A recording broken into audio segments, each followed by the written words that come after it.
Hello and welcome back to Groovecast. Ho ho ho! Welcome back to the podcast for the rhythm section with me, Ashley Walker. And me, Charlie Smith. And today we're doing a very special episode, aren't we, Charlie? We are, as you can see if you're watching this on YouTube. Of course, you can't see if you're listening. But we are teaming some very, very fetching Christmas attire. Yeah, very tasteful. And we're going to have a bit of fun today and talk about some of our favourite Christmas songs. However, as is the way with most of these things, it is actually probably 2 months before Christmas when we're actually recording this. So the sun's out and it's shining lovely. So yeah, boiling. It's roasting. Yeah, chestnuts roasting. Absolutely. Yeah, and getting ready for this episode, we were just both thinking about some of our favourite sort of musical Christmas memories and some gigs that we've done.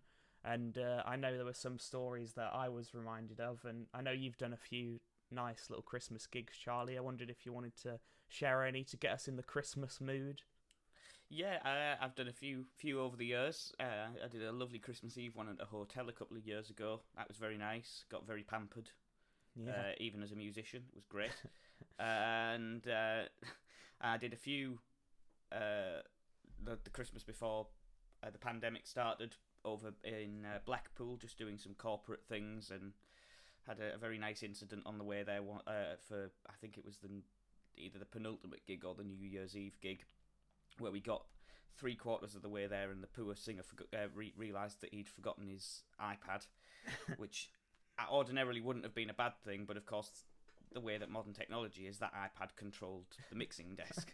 So it was that was a frantic 10 minutes to find I think it was either a Curry's or a Carphone Warehouse or something, to go in and buy a tablet at last minute to be able to do the gig, even though we were 2 hours from home. So that was amusing.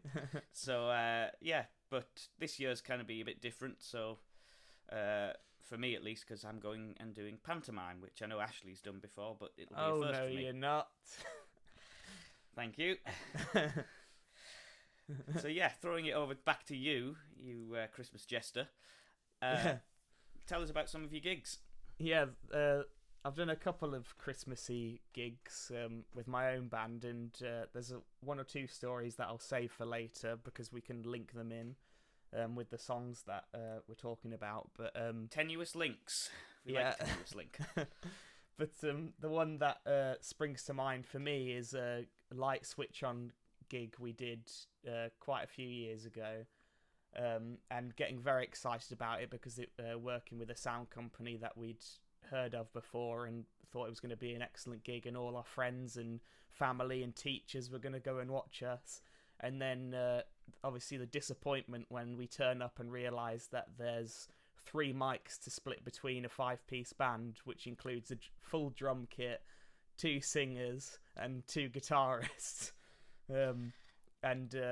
Yeah, it was very interesting, and I'd like to say now I'm much more experienced with helping to set up the drum kit and everything. But obviously, at the time, I didn't really know what we should prioritize, and for whatever reason, they decided to put the one mic they had for the drum kit on the kick drum. So, playing stuff like "Runaway Baby" with just force the bar kick drum behind you. And I think at the end of the gig, I might have even introduced the drummer as the kick drum player or something like that. And yeah, not exactly the big gig we were hoping for, but we had a laugh with it. And you win some and you lose some, and the show must go on. The show must go on, as they say. But absolutely. But I think the main theme we're going to go for today, we were having a think of what we could do to get us in the Christmas spirit, and we thought, what better way, seeing what a stellar success the last top 5 was, we're going to change it up a little bit and a little bit less formatted, but we're going to talk about 5 of our favourite Christmas songs and 5 Christmas songs we'd like you to listen to and know about as well, if you don't already. Yeah, so that's 5 picks each, so 10 in total. Yeah. So you could be coming away from here with a Christmas playlist to rule all playlists. Yeah. And yeah, we've kind of chosen them with thinking about groove, thinking about just good songs, good arrangements. Yeah, and I wondered if you want to kick us off with your first pick. Yeah, so in no particular order for this particular these particular picks. Yeah. My first one would be I'm sure we'd all agree a complete classic, but Merry Christmas Everybody by Slade. Yeah. So it's one of those songs that kind of you can't escape from every year, and for that reason I think it's always been one of my favourites. And of course Slade always had a really good rhythm section, so we had Don Powell on drums and Jim Lee on bass, and Merry Christmas Everybody's just an upbeat feel good shuffle. And it's nice. It's so simple, and there's nothing much of anything complicated in there, but it's just simplicity done really well, which is kind of why I've always quite liked it. And it's always been fun to play too. When I remember playing it in the school band for Christmas concerts and things back when I was doing that, and it's come up with numerous function setups and things since. So it's always been an enjoyable song, and it's an excuse to get Christmassy. Yeah. It's always different when you're a kid growing up and you hear all these songs on the radio all the time. And I don't know about you, but when we're sort of doing our Christmas presents in the morning, we usually put on the top 40 Christmas song thing on the TV, or so there's something in the background. And you grow up listening to them and having your favourite songs. And then when you're older and you end up playing some of them and you have a totally different maybe appreciation, or you think, oh, I don't want to play, I've listened to this for ages and now I have to play it, but I've always enjoyed it, and it's always helped get me in the Christmas mood. Oh, definitely. You can't not be in the Christmas mood when you have some of these songs on. It just brings the festive. Yeah, and you associate it with the day and everything. Yeah, it's because it's weird. It's like, how many other songs would you only listen to for 4 weeks of a year? Yeah. I say 4 weeks of a year. Christmas adverts start now in October. Yeah. So it's like 3 months of the year you can hear them, but of what you maybe would choose to put them on, as for us it's usually November, December. Christmas music's generally going on and decorations going up and all that, and and I don't know about you, that's the same as opening presents. Whenever we put our tree up, we've always got a Christmas playlist or a Christmas CD or whatever on, while we're getting the decorations out and doing all of that. So it's a bit tradition, but just it gets you in the mood. Yeah. And talking about getting us in the mood, one of the great all-time singers, maybe, or maybe not. With my first pick, I've gone for A Winter's Tale, David Essex, classic.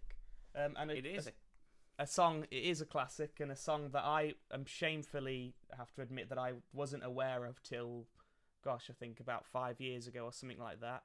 And talking about playing, Christmas songs and everything, the only reason I was aware of it is because we had to sing it for a Christmas concert at my mum's performing arts school, and proud moment when I got to take the first verse. Do my best impression. I had the scarf and everything. Get in, It's what more can you ask for? I think it's what I would call a Christmas ballad. Yeah. I think a really good song as well. Talking about listening when you hear these songs every year. It's one that's I don't think you hear played as much these days, possibly. But I think one of the better songs and one of the well written Christmas songs. And speaking of the writers on that, as we did a little bit of research for this one, I think it was written by Mike Batt and obviously the iconic Tim Rice. So it's going to be a good song, isn't it? Of course. You've got someone behind many a musical in Tim Rice, and then the man behind the Wombles, Mike Batt. So it's like you've got this complete musical cacophony of brilliance. And then David Essex singing it, so there you go. Absolutely, yeah. And again, we sort of picking our lists and everything, we wanted to learn a little bit about the rhythm sections as well behind the songs, and found out that it was the great Pete May on drums, who, am I right in saying, toured with Cliff Richard, or you would know more? Yeah, he was Cliff Richard's drummer for a while, Hank Marvin's drummer for a few tours, and also played on Wicked in the West End, among many other things. But yeah, a real legend, and very sadly missed among the British industry, because he was a really good player. And also on bass, and I'll apologise in advance for any of these pronunciations that I absolutely butcher. On bass was somebody I'd never heard of before this, Rod Demick, and doing a bit of research, learnt that he has toured with the likes of Billy Ocean, and played on played on most of the album that A Winter's Tale was on. And it's just a lovely song, not one that I would call particularly groovy, but I think a really good song, and a nice melody, and a good chord structure, and something that you're not, like I say, you don't hear overplayed these days on the radio, but it's one that I always end up singing along to in the chorus. And yeah, it hasn't become a Mariah Carey or a Fairy Tale of New York in that it gets just played on every radio station and every advert and every shop that you walk into, all on loop. So it's kind of nice that it's one of the more, not obscure but lesser heard, but still a great tune, and one that, you know, we like hearing at around that time of year. Yeah, and I speaking of only these songs only being played for 4 weeks a year or whatever in some of our households, I'm pretty sure when David Essex does play live, I'm pretty sure he does play that song at times of the year that aren't Christmas as well, because I guess it has a deeper meaning than just about being winter and everything, the song itself. But yeah, really good song, and a good rhythm section and songwriting team behind it that I wasn't even aware of. So, and one as well that, with it being lesser known, hopefully some of the listeners and people watching the video can go away and have a little listen and totally disagree with me. No.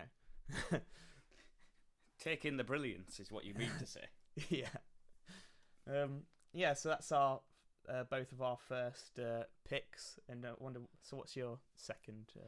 So yeah, onto a second pick, and another one that's kind of, it's a classic song but done in a way that you know, it's not the original, and done in a different kind of way, was Santa Claus is Coming to Town, but the Bruce Springsteen and the E Street Band version, which I've always really liked. And again, it's one of those that you don't hear as often.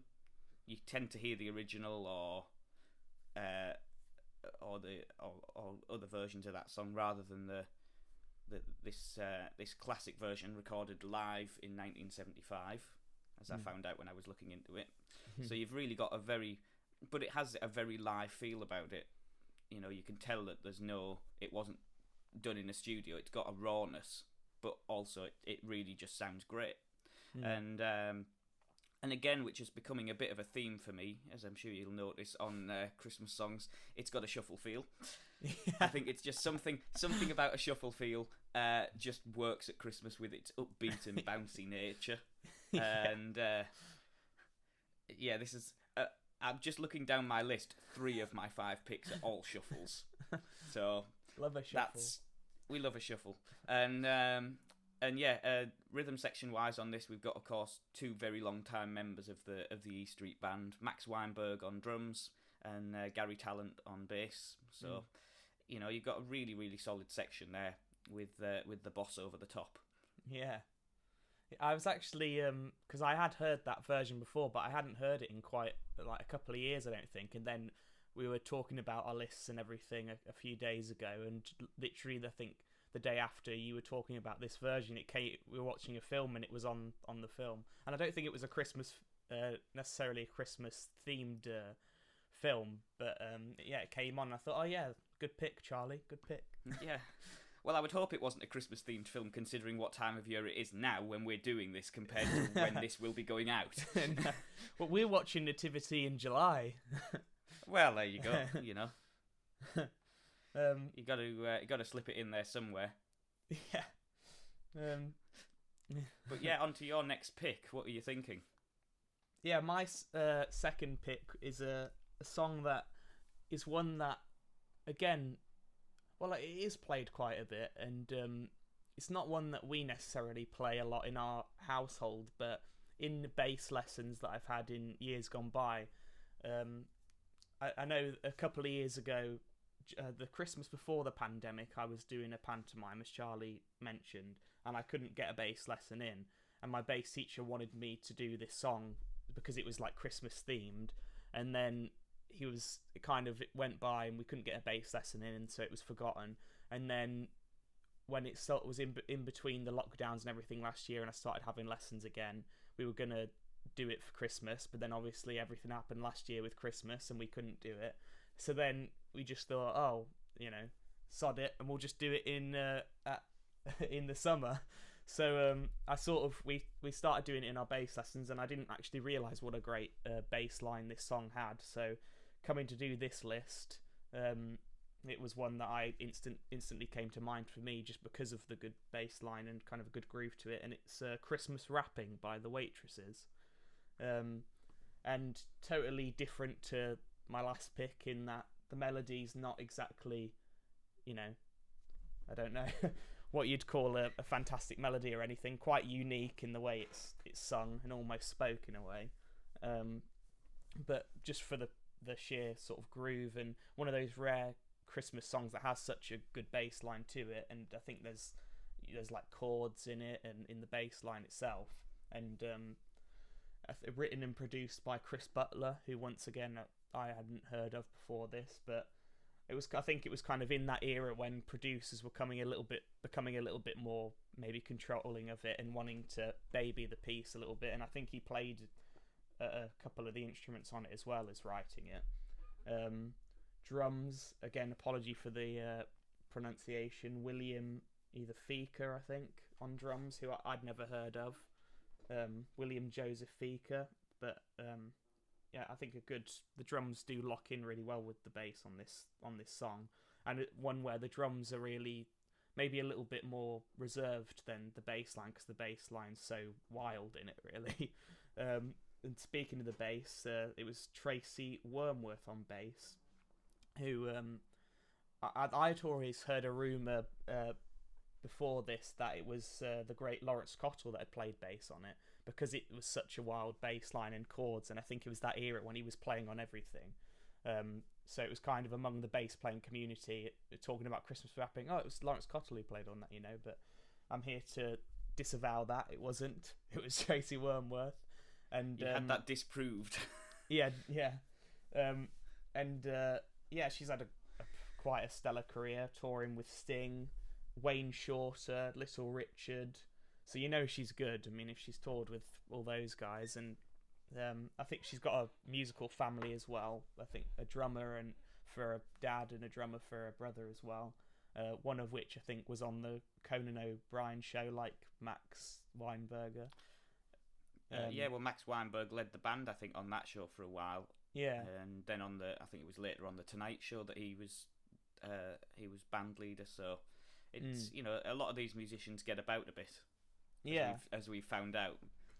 Yeah, and so it's a good bass line, really good groove on this song, which is not rare, but obviously, Christmas songs, you don't think of them having a great groove or anything particularly. So if you're a bass player wanting it to learn a Christmas song and not something that's a bit challenging, this is certainly one to do that. And not too bad a brass part on it as well, and I think all round a good song and nice groove. So that had to be my second pick on this one. Yeah, so moving on to third picks, let's kick this off with I think one of our joint favourite Christmas songs, and both of us will admit to being Chris Rea fans. So it's Driving Home for Christmas. Yeah. Middlesbrough's finest, once again. Yeah. It's getting a mention on the podcast. And I allowed you to have this pick on that was my Christmas present to you, was allowing you this pick. It was, very graciously. We which I kind of expected. We both went for that tune, and it was on both of our lists. But yeah, it's just one of those that again, it's not overplayed every year. Yeah, but it's one of the more well written of the Christmas songs. In a kind of, it's got a really nice melodic sense, and the way it moves just flows really well, and the arrangement of it is brilliant. But and kind of annoyingly, but also speculatively, if that is a word, we couldn't find out who played on it. So, but we were speculating it could have just been Chris, as he has been known to do that from time to time. So, if you have more info than that, let us know. But we're unsure, and it's but whoever did it, it's a great song. It's really well made and really well produced as well. Yeah. And yeah, of course, for me, when I was living at music college in London, had a bit of an extra meaning. I remember that coming on the radio when I was driving home for Christmas at the end of one semester down there, and that it was kind of, after living in a flat for 3 months and didn't bother with any Christmas decorations or anything, and then when that came on the way home, that's when I really started to feel festive.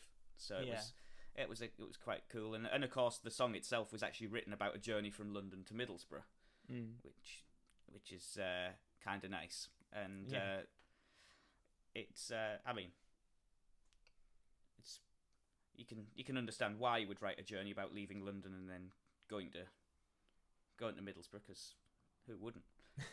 Lovely journey. And I think only Chris Rea could write a song.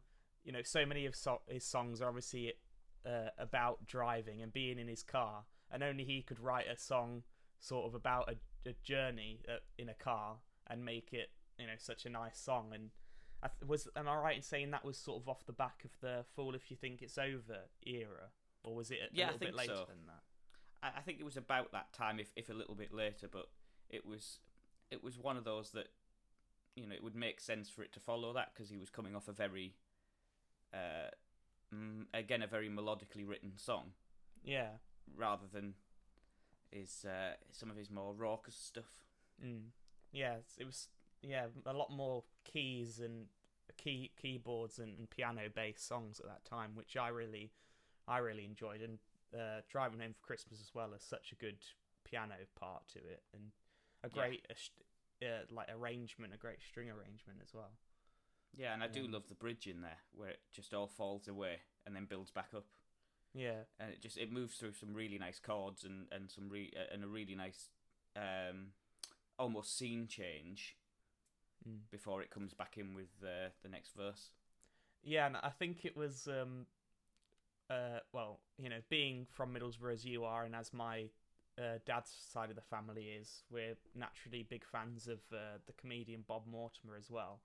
And if you haven't seen the Mortimer and Whitehouse Gone Fishing program, it's definitely worth giving a visit. And they did I know last year they did a Christmas special which had Chris Rea on for a little bit, and I think one of them asked, they were obviously talking about that song, and I think they asked him, what does it make you think of when that song comes on, or what does it cast your mind back? And he said it reminds him of the lovely holiday in the Maldives that it paid for, which you've got to love.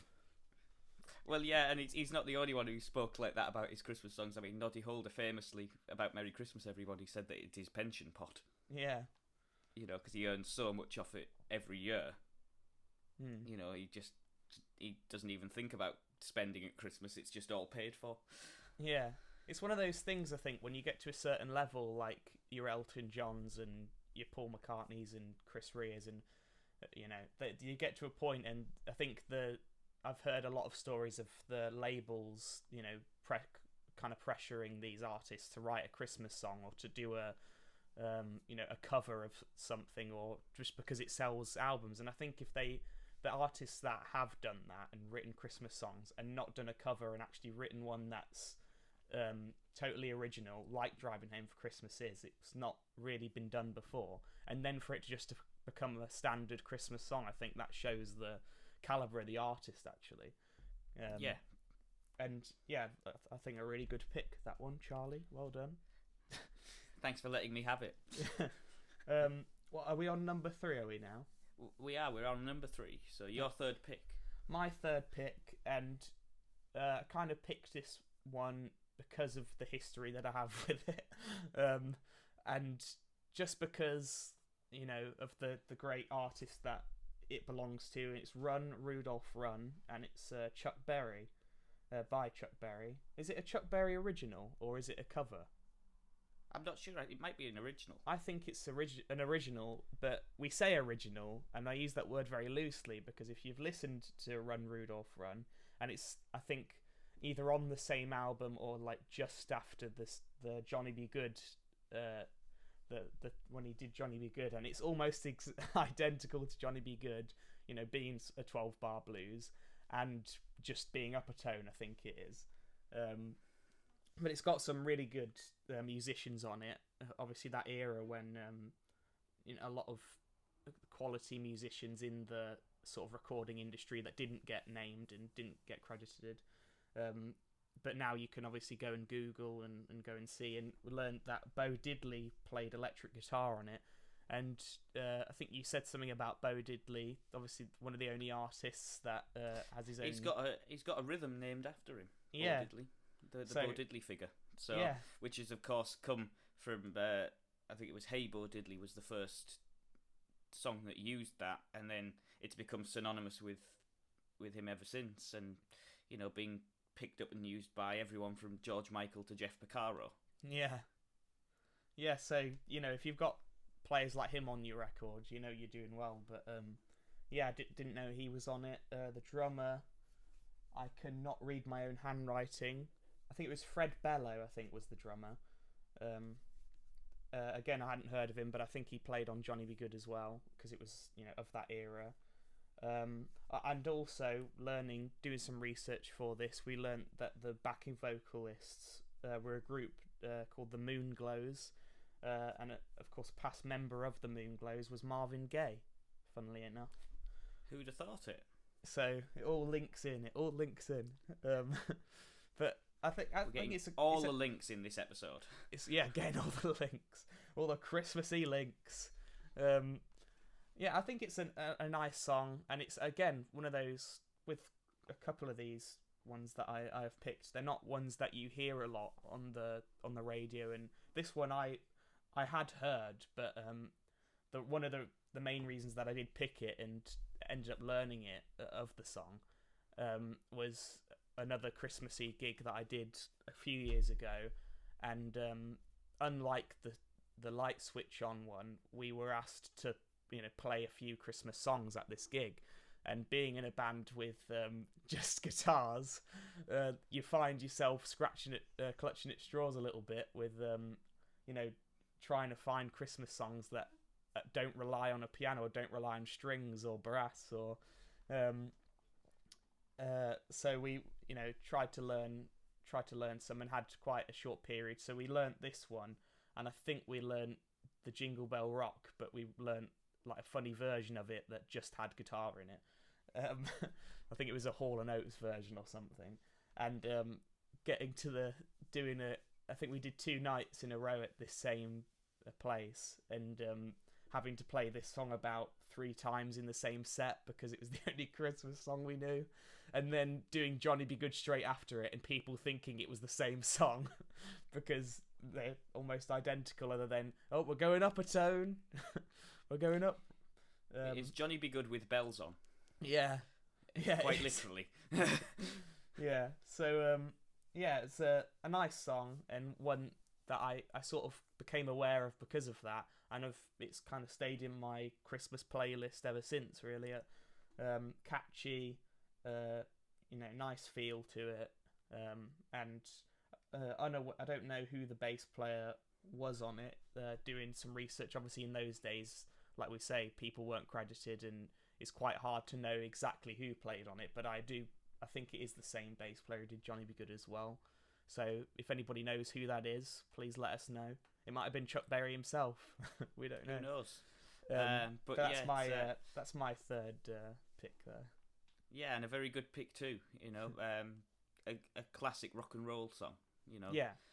And it's one of those that, again, I don't think is played as much as it should be at Christmas, but it's one that we would both recommend listening to, and definitely one to add to your Christmas playlist this year. Yeah. And then moving on to our fourth pick. So, to kick this one off, and also sticking on the rock and roll kind of train, if you like. Is it a shuffle? Funnily enough, it might be. Yes, it is a shuffle. It's I Wish It Could Be Christmas Every Day by, of course, Wizard. And Wizard was kind of the sum of the split of when the Move split up and went two different directions. You had Jeff Lynne going and doing ELO, and then Roy Wood doing that for a bit, and then branching out on his own to set up Wizard. And then Wizard are of course best known for this one song. But it's, again, another Christmas classic that I think it was one of those that was always on the Top of the Pops Christmas special, which I know that was always must-watch television for me at Christmas time. I mean, nowadays it's all just compilations of old Top of the Pops episodes with some pop stars put in for good measure, which is not as good as when it was just pure Christmas songs, but I suppose that's the times changing. But this has always been up there with my favourite Christmas songs. And I mean, just for starters, you've got two drummers on it, and two drummers on a song is instantly better than most other songs. So you've got Keith Smart and Charlie Greamer on there on drums, and then Rick Price on bass. So it's a really, really good section, and it's nice kind of how you can even hear on the track that the two drummers are both playing together at points, and then at some points counterpointing each other and really working well together. And it's just a feel good festive song, and I think again, shuffle, upbeat, nice and jolly, nice and moving, and it's just an excuse for a party. But and I mean, I went and we were saying when we were putting our lists together a couple of days ago, it reminded me I'd been and seen Roy Wood with his rock and roll band, which is, if you haven't seen them, I would highly recommend going and seeing them. I mean, I haven't seen them in ages, but I must have saw them at, I think it was the Billingham Forum Theatre about it must be about 10 years ago or something. But I remember going to the gig, and it was a really, really good show. And even though it was, I think, mid to late October when they were doing that show, they still played this song. Because I think they wouldn't have been allowed to leave the building if they hadn't. No. And it was great. It's just, again, good vibes and a really, really well written song by someone who really knows what they're doing. Roy Wood, of course, one half of the Move, worked on the first Electric Light Orchestra album, which was technically also the Move, but wasn't the Move because it was just him and Jeff Lynne. And when you think of all the songs that came out of that kind of era, they really knew what they were doing, and this is a song that kind of shows that from Roy Wood, and yeah, it's always been a favourite of mine, and of course the video that they did to it originally is just a classic, Yeah, I think it's something. I don't think it's a coincidence how many Christmas songs, especially of that era and since. I think when writing a Christmas song, a couple of the things that some people do take into account is either having a shuffle feel or like a bit of a march, or because it gives it that sort of, not military, but I suppose festive kind of. Yeah. It does, and also it's kind of that one of those. It's not a cliche, but it's something that lots of writers go for, where they'll think, right, we're doing a Christmas song, we're going to have a shuffle groove, we're going to have loads and loads of major chords and really jolly chord progression, and we're probably going to put sleigh bells on it. Yeah, I was going to say Sleigh Bells. And if you were listening to our jingle at the start of this episode, you'll have maybe noticed that young Mr. Walker over there put a slightly festive twist on it. Yeah.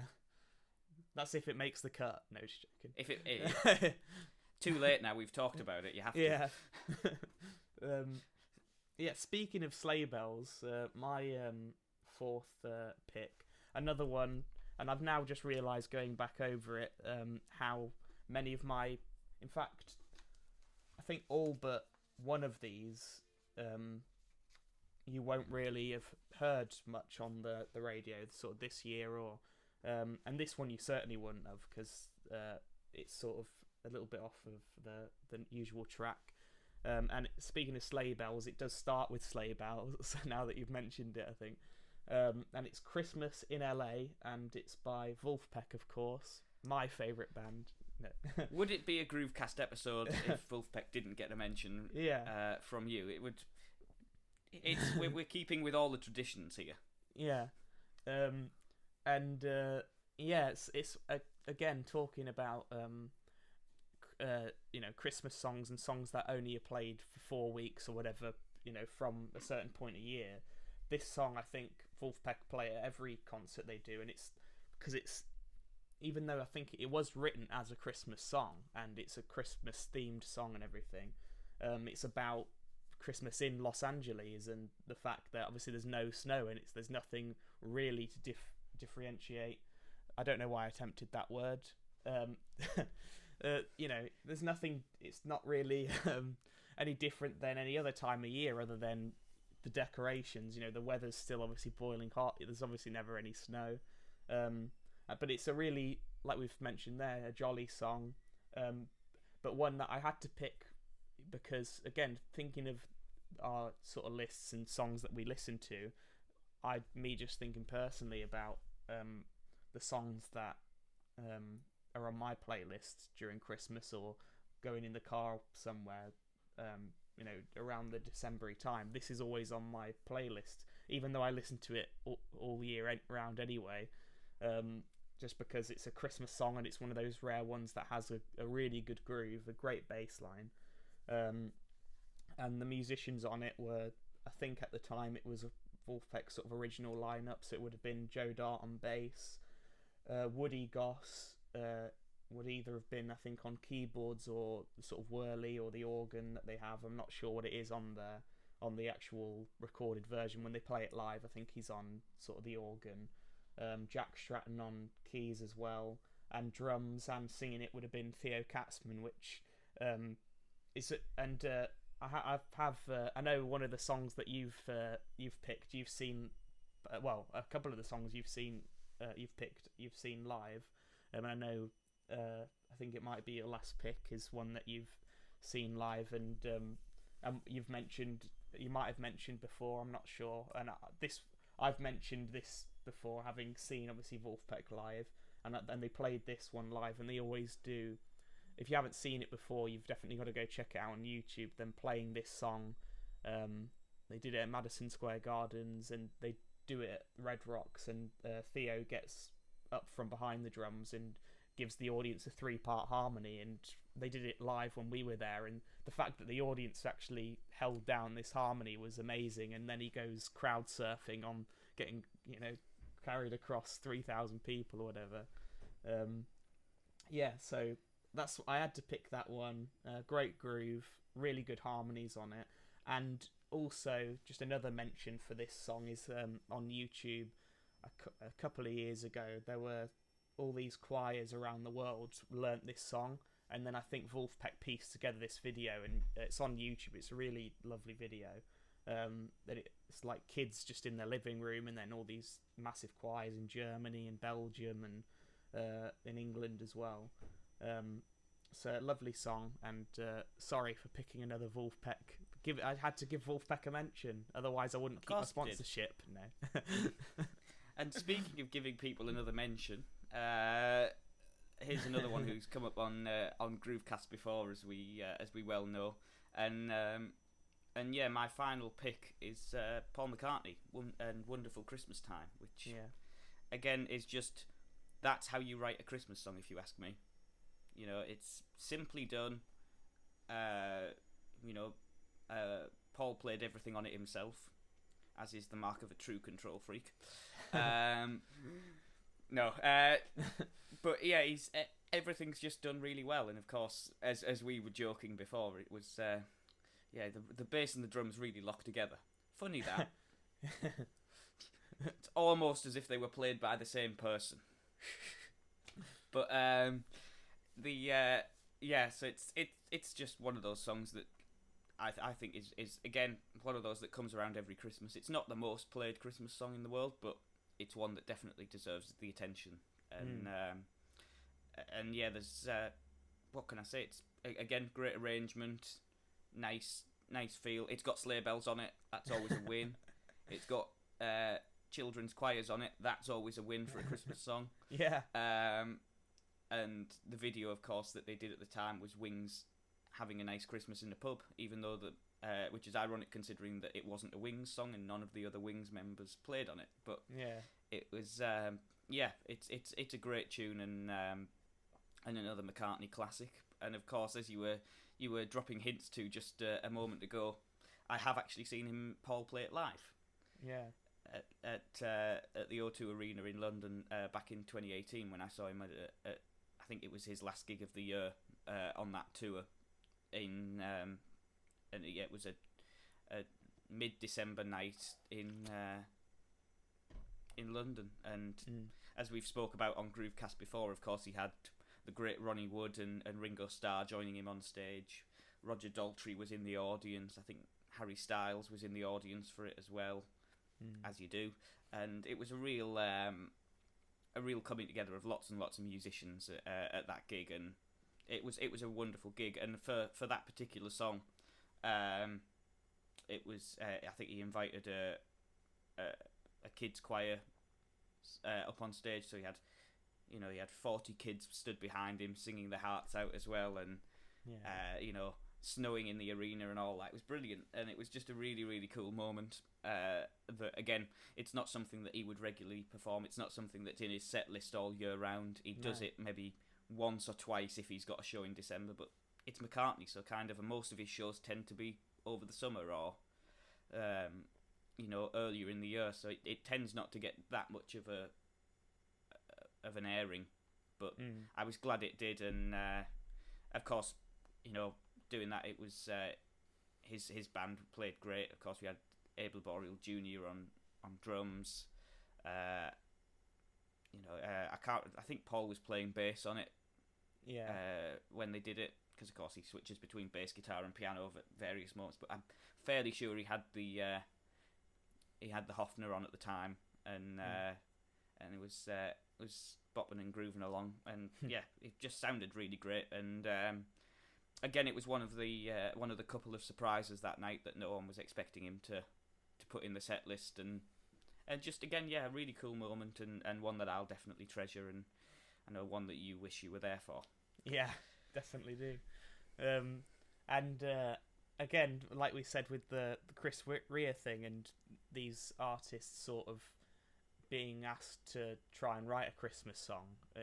Paul McCartney's one of the rare examples of a songwriter who has sort of done everything that you can do with music. He's obviously been in a successful band, 2 successful bands, written songs for films like Live and Let Die, wrote a new song for Scottish people to sing with Mull of Kintyre, and then obviously Wonderful Christmas Time, writing a Christmas song that then becomes one of the most played, and I know great experience must have been to see that live. And like you say, you can try and find it on YouTube, and I think he's only ever played that live less than 5 times, if that, even less than that.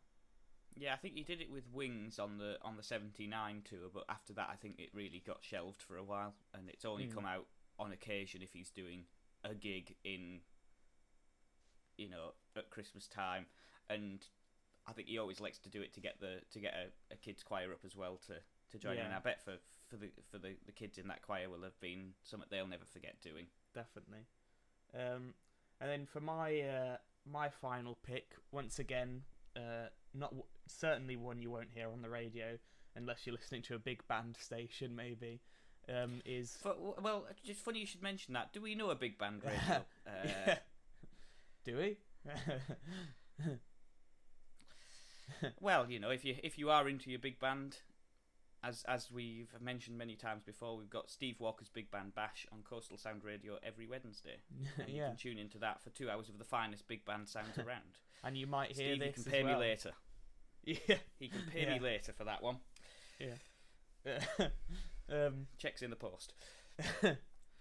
And this piece and this arrangement is off a really great album, a really good Christmas album, and you've got to go and listen to it if this particular arrangement isn't your thing, or if it's not jolly enough for you. There are a lot more on there, and it's off of Tom Cubis's Christmas album. I think it's called Just Can't Get Enough Christmas, or Just Can't Get Enough of Christmas, and it's the piece Oh Holy Night, and the arrangement of it is just absolutely stunning. It's got the absolutely iconic Wayne Bergeron on trumpet, who has played on absolutely everything, everything that Disney's done, Incredibles.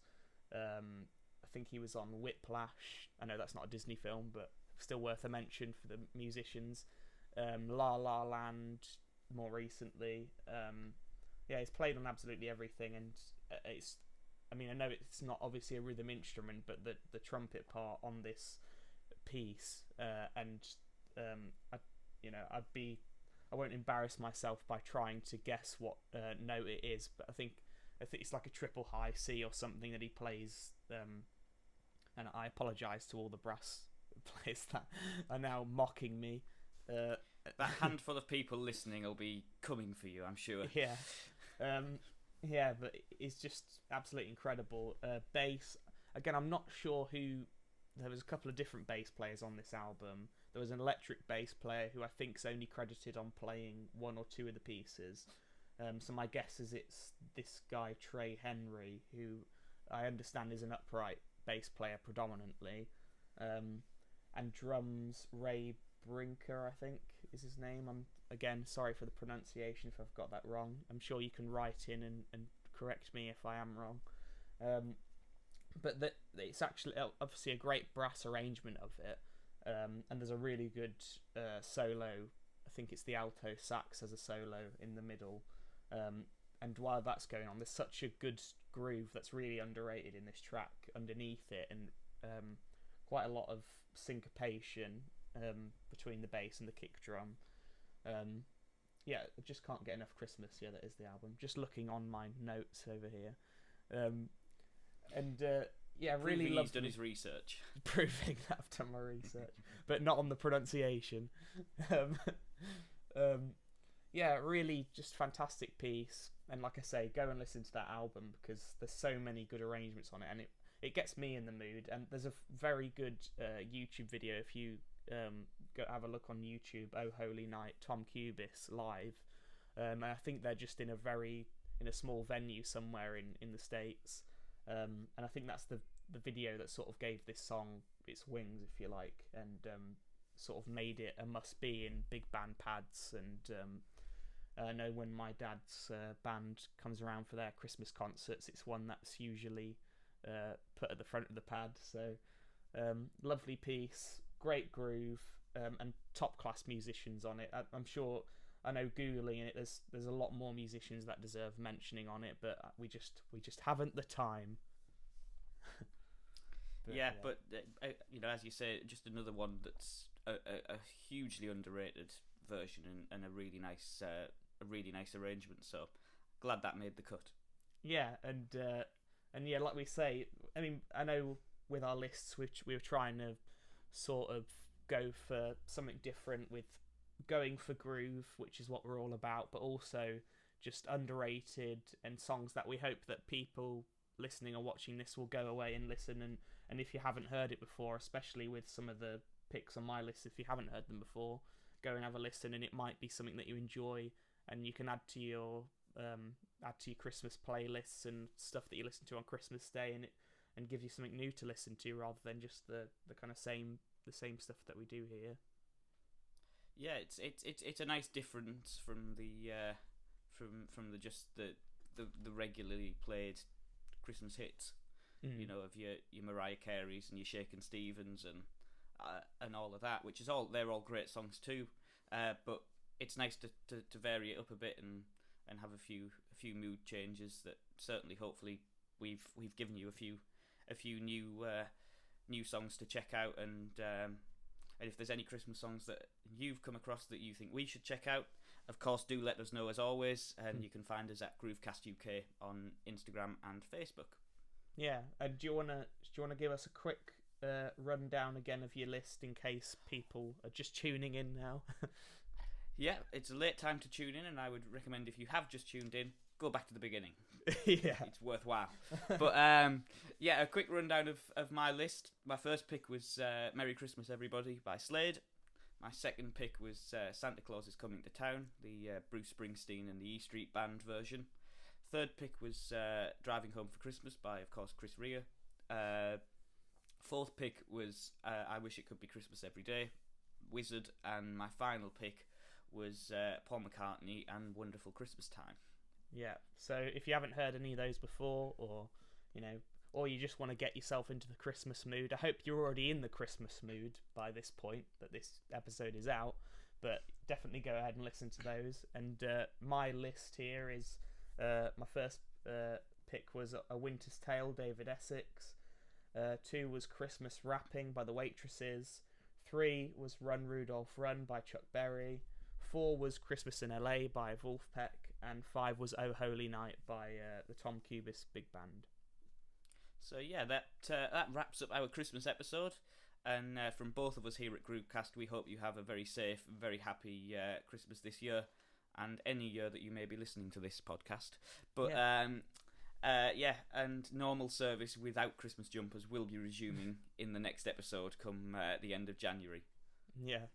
Thank you for listening, and thank you for watching if you're doing that as well. See you next time. Bye-bye. Bye.